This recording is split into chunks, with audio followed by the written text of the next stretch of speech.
வணக்கம். டுடே இன்னைக்கு நம்ம எங்க வந்திருக்கிறோம் அப்படின்னா திருவண்ணாமலை மாவட்டத்தில் இருக்கிற அருணாச்சலேஸ்வரர் சிவன் கோயிலுக்கு தான் நம்ம இப்போ வந்திருக்கிறோம்.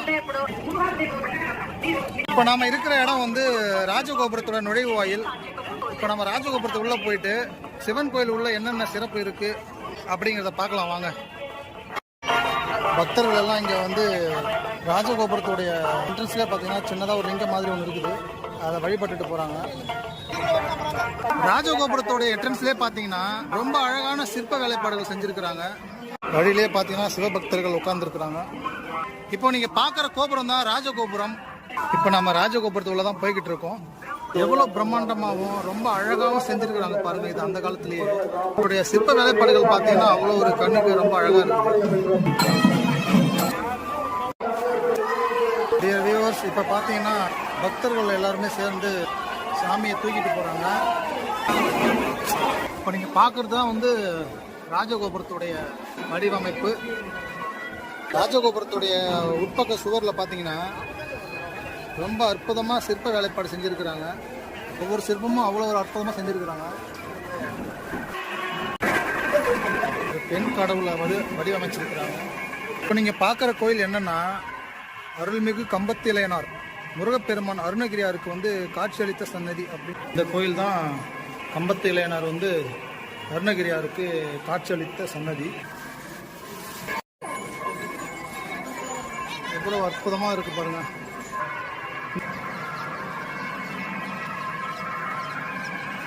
ராஜகோபுரத்துக்குள்ளே நம்ம நுழைஞ்சு வந்ததுமே முருகன் சன்னதிக்கும் பக்கத்தில் பார்த்தீங்கன்னா ஒரு அழகான தெப்பக்குளம் ஒன்று கட்டி வச்சிருக்கிறாங்க. திரளான ஐயப்ப பக்தர்கள் எல்லாருமே சிவனை தரிசனம் பண்ண வந்திருக்கிறாங்க. இதுதான் அந்த 1000 கால் மண்டபம். அப்படியே நம்ம 1000 கால் மண்டபத்தை பார்த்துட்டு அப்படியே நேராக வந்தோம்னா இங்கே வந்து ஒரு ருத்ராட்சை மண்டபம்னு ஒன்று போட்டிருக்கிறாங்க. ராஜகோபுரத்து உள்ள வந்ததுமே பார்த்தீங்கன்னா இங்கே நிறைய மண்டபம் இருக்குது. 1000 கால் மண்டபம், வளைகாப்பு மண்டபம், ருத்ராட்சை மண்டபம் அப்படின்னு நிறைய மண்டபங்கள் இங்கே இருக்குது. இப்போ நீங்கள் பார்க்குறது வந்து சிவகங்கை தீர்த்த குளம். பக்தர்கள்லாம் இங்கே வந்து தீர்த்தம் தெளிச்சுக்கிட்டு போகிறாங்க. இந்த தீர்த்த குளம் பார்த்தீங்கன்னா சிவகங்கை தீர்த்த விநாயகர் சன்னதிக்கு முன்னாடியே இருக்குது. இதுதான் அந்த சிவகங்கை தீர்த்த விநாயகர் சன்னதி. ராஜகோபுரத்தை உள்ள நுழைஞ்சு வந்தோம்னா இங்கே என்ட்ரன்ஸில் பார்த்தீங்கன்னா பெரிய நந்தி ஒன்று இருக்குது. அதான் நம்ம இப்போ பார்க்க போகிறோம். எல்லா சிவன் கோயிலுக்கு முன்னாடியுமே ஒரு நந்தி ஒன்று வச்சுருப்பாங்க. இதுவும் அப்படிப்பட்ட ஒரு நந்தி தான்.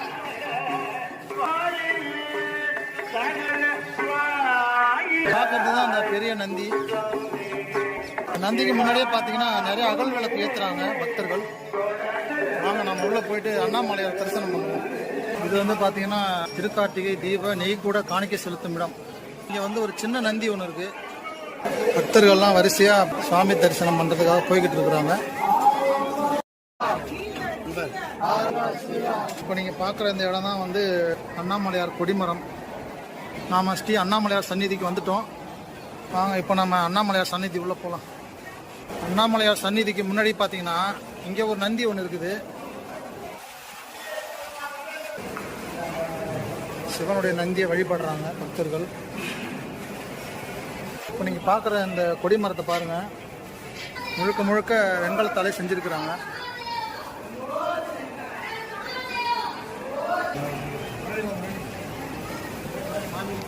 இப்போ நம்ம கற்ப கிரகத்துக்குள்ளே போக போகிறோம்.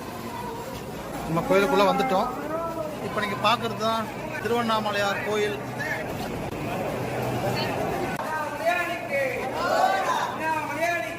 கோயிலுக்குள்ள எந்த மாதிரியான சிற்ப வேலைப்பாடுகள் இருக்கு, இதுதான் கோயிலுடைய உள்ளமைப்பு. இது வந்து பார்த்தீங்கன்னா பொது வழி தரிசனம், ஜென்ரல் என்ட்ரன்ஸு. திரும்பும் திசை எல்லாமே இங்கே எல்லாமே சாமிகளாக தான் இருக்குது, சாமி சிலைகள். பக்தர்கள் தரிசனம் பண்ணுறதுக்காக ரொம்ப அடிச்சு பிடிச்சிட்டு போயிட்டு இருக்கிறாங்க.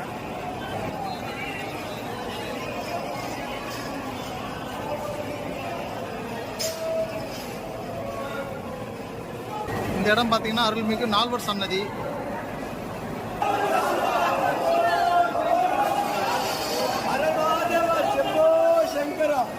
இப்போ நீங்கள் பார்க்கறது வந்து தீபாராதனை காட்டக்கூடிய குத்து விளக்கு. இது ரொம்ப பெருசாக இருக்குது. பார்த்தீங்கன்னா உங்களுக்கு தெரியும் எவ்வளோ உயரமாக இருக்குது பாருங்கள். கிட்டத்தட்ட இது ஒரு 10 அடி ஹைட்டில் இருக்குது இந்த விளக்கு. இப்போ நீங்கள் பார்க்குற இடம் தான் அருணாச்சலேஸ்வரர் சிவன் கோயிலுடைய கற்பகிரகம். இந்த சிவன் கோயிலில் பார்த்தீங்கன்னா ஒவ்வொரு இடத்துலையுமே நந்தி வச்சிருக்கிறாங்க. பார்க்குறது வந்து 4வது நந்தி.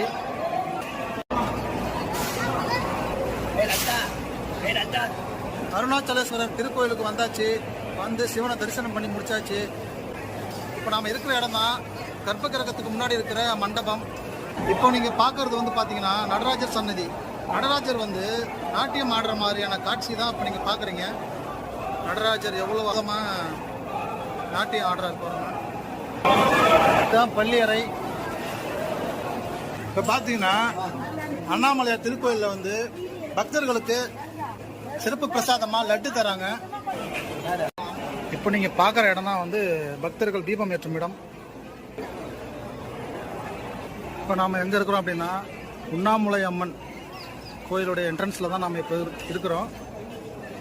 வாங்க கோயிலுக்குள்ளே போயிட்டு உண்ணாமுலை அம்மனை தரிசனம் பண்ணலாம்.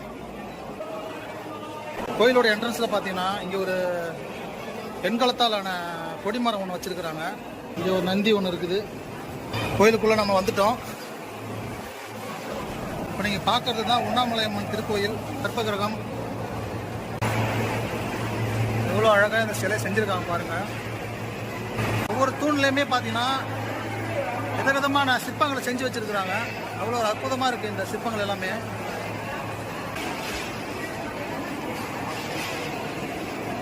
சுவாமி தரிசனம் முடிச்சுட்டு அப்படியே நீங்கள் பின்பக்கம் வந்தீங்கன்னா வெளியே போகிறதுக்கான வழி இதுதான். வெளியில் வந்த உடனே பார்த்தீங்கன்னா இது பெரிய கோபுரம் ஒன்று இருக்கும். இப்போ நீங்கள் பார்க்குற கோபுரம் தான் பே கோபுரம். கோயிலுடைய பின்புறம் இருக்கிற கோபுரம் இதுதான். இப்போ பார்த்தீங்கன்னா கோயில் மேலே போகிறதுக்காக ஸ்டேர் கேஸ் போட்டு வச்சுருக்குறாங்க. வாங்க நாம் இப்போ அது மேலே ஏறி போய் பார்க்கலாம் எப்படி இருக்குன்னு. சூப்பராக இருக்குங்க. மேலே வந்து பார்த்தா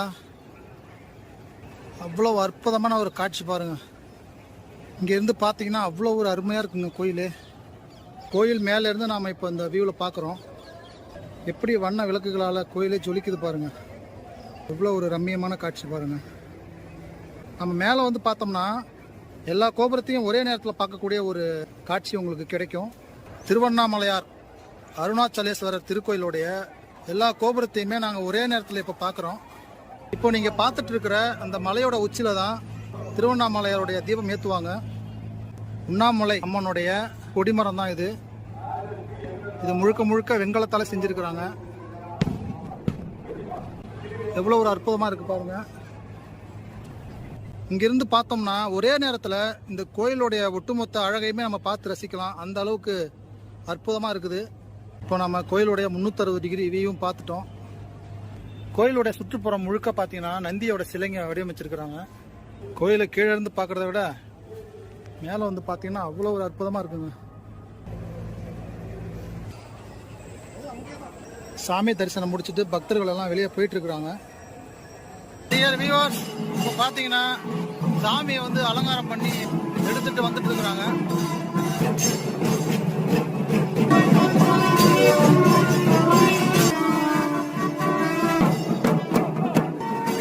இப்போ பார்த்தீங்கன்னா சாமி ஊர்வலம் வந்துட்டு இருக்கு.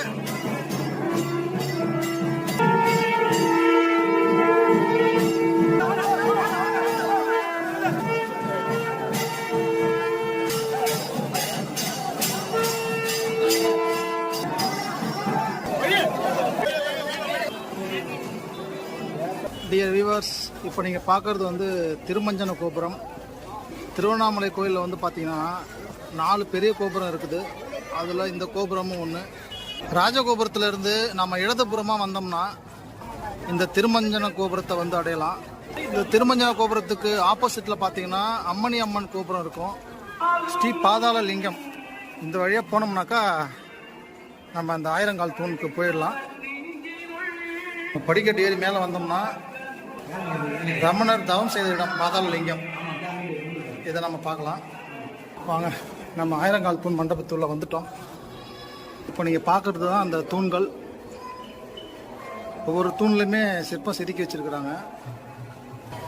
ஒவ்வொரு தூண்லையுமே ஒவ்வொரு விதமான சிற்பங்கள் இருக்குது.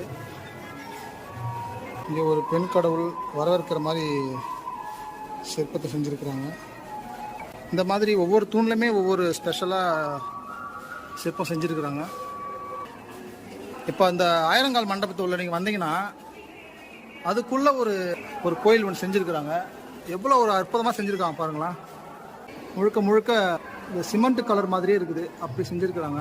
இதோடைய கலர் பார்த்தீங்கன்னா கீழே சிவன் வந்து தவம் பண்ணுற மாதிரி ஒரு உருவம் செஞ்சுருக்குறாங்க. நேரில் பார்க்குறதுக்கே அவ்வளோ அழகாக இருக்குது. ஒவ்வொரு பக்கத்துலேயும் ஒவ்வொரு விதமான சிற்பங்கள். இந்த பக்கத்தில் பார்த்தீங்கன்னா பிரம்மன் தவம் பண்ணுற மாதிரி ஒரு சிற்பம். நாம் ஆயிரந்தூண் மண்டபத்துள்ள வந்தோம்னா ரமணருடைய வாழ்க்கை வரலாறை வந்து சுருக்கமாக அதில் எழுதியிருக்கிறாங்க. அது உள்ளதான் ஒரு வாழ்ந்த இடம்னு சொல்கிறாங்க. இங்கே நிறைய பக்தர்கள் வந்து தரிசனம் பண்ணிட்டு போகிறாங்க. இதுதான் அந்த இடம். இந்த ஆயிரந்தூண் மண்டபத்தை சுற்றி பார்த்தீங்கன்னா ரமணருடைய வாழ்க்கை வரலாறை வந்து ஒவ்வொரு ஃபோட்டோ ஃப்ரேம் பண்ண மாதிரி அதில் வந்து எல்லாத்துலேயுமே அவருடைய வாழ்க்கை வரலாறை பதிவு பண்ணியிருக்கிறாங்க.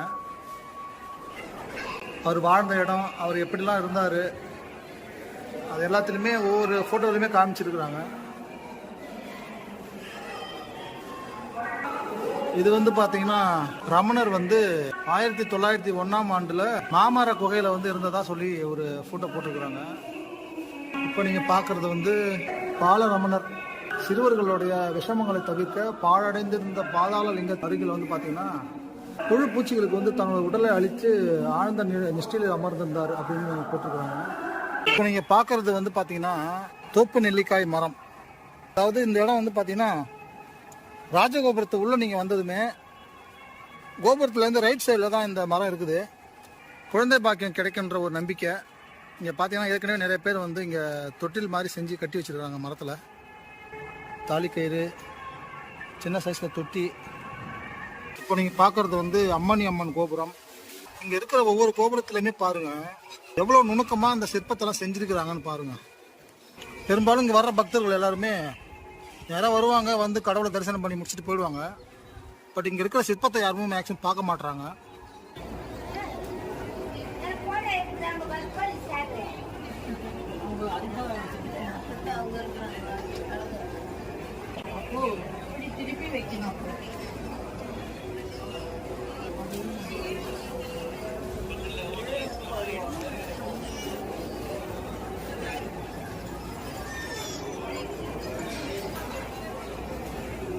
உண்ணாமுலை அம்மன் கோயிலில் உள்ளே வந்தீங்கன்னா நவக்கிரக சன்னதின்னு ஒன்று இருக்குது. அது உள்ளே பார்த்தீங்கன்னா 9 கிரகங்களுமே உள்ள செலவு வச்சுருக்கிறாங்க.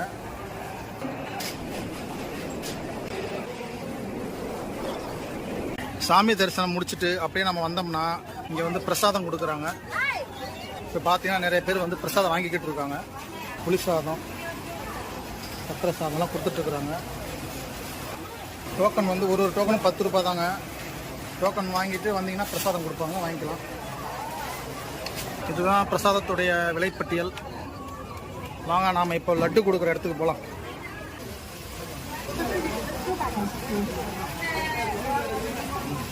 பார்த்தீங்கன்னா லட்டு பிரசாதம் கொடுக்குறாங்க. இந்த இடத்துல பார்த்தீங்கன்னா சாமிக்கு அலங்காரம் பண்ணக்கூடிய மாலையெல்லாம் இங்கே தான் செய்கிறாங்க. மாலை கட்டுறதுக்கு பார்த்தீங்கன்னா நிறைய பேர் இங்கே வேலை செஞ்சிட்ருக்குறாங்க. சம்மங்கி மாலை. இதுதாங்க அலங்கார மண்டபம். சுவாமி சிலையெல்லாம் வந்து இது உள்ள தான் அலங்காரம் பண்ணுவாங்க.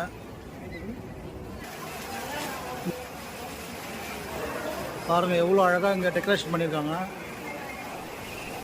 ஃபுல்லாக பாருங்களேன், அப்படியே பூவாலே செஞ்சுருக்குறாங்க பாருங்கள். ரொம்ப அழகாக அலங்காரம் பண்ணியிருக்கிறாங்க. இப்போ நீங்கள் பார்க்குற இந்த மேடையில் தான் கடவுள் வச்சு பூக்களாலே அலங்காரம் பண்ணி கொண்டுட்டு போவாங்க. இப்போ பார்த்தீங்கன்னா எவ்வளோ பூக்கள் வச்சுருக்காங்க பாருங்கள், மாலை தொடுக்கிறதுக்காக. நிறைய தொழிலாளர்கள் இங்கே வேலை செஞ்சுட்ருக்குறாங்க. சாமந்தி பூ,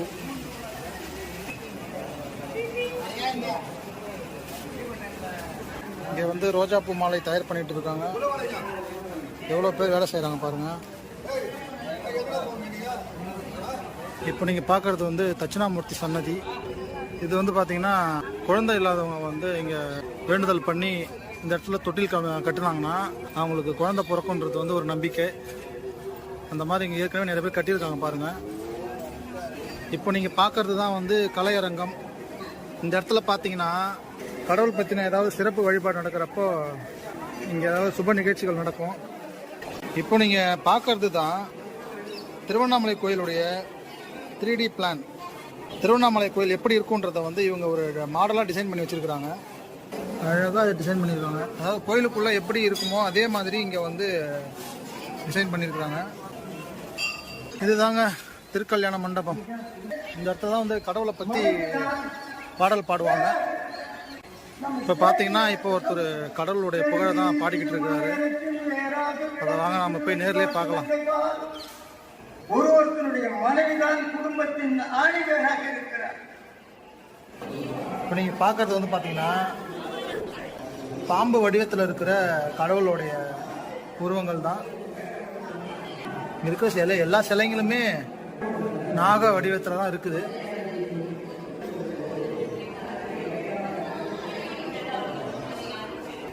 லட்சக்கணக்கான பக்தர்கள் வந்து தினமும் வந்து போய்கிட்டு இருக்கிறாங்க. இதுதான் பக்தர்கள் வந்து தரிசனம் முடிச்சுட்டு வர்றதுக்கு ஏற்பாடு பண்ணப்பட்ட வழி. இப்போ நீங்கள் பார்க்குறது வந்து சம்பந்த விநாயகர் சன்னதி.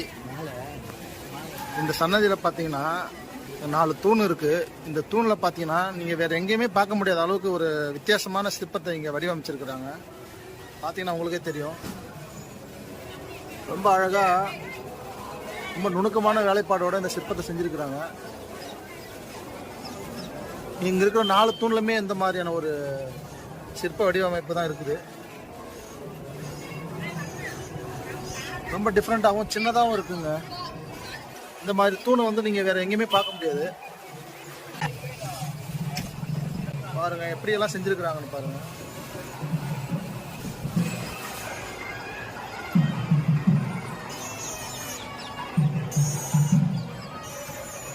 ஓகே டியர் வியூவர்ஸ், நம்ம சாமி தரிசனம் முடிச்சாச்சு. பே கோபுரத்துக்கு வெளியில் வந்துட்டோம். இப்போ நீங்கள் பார்க்குற கோபுரம் தான் பே கோபுரம். இன்றைக்கி நாம் திருவண்ணாமலை திருக்கோயிலை பார்த்துட்டோம். ரொம்ப சந்தோஷம். கடவுளுடைய அனுக்கிரகத்தை நம்ம பெற்றுட்டோம். மீண்டும் வேறொரு வீடியோவில் உங்களை சந்திக்கும் வரை உங்களிடமிருந்து விடைபெறுவது உங்கள் DM டுடே. தேங்க்யூ.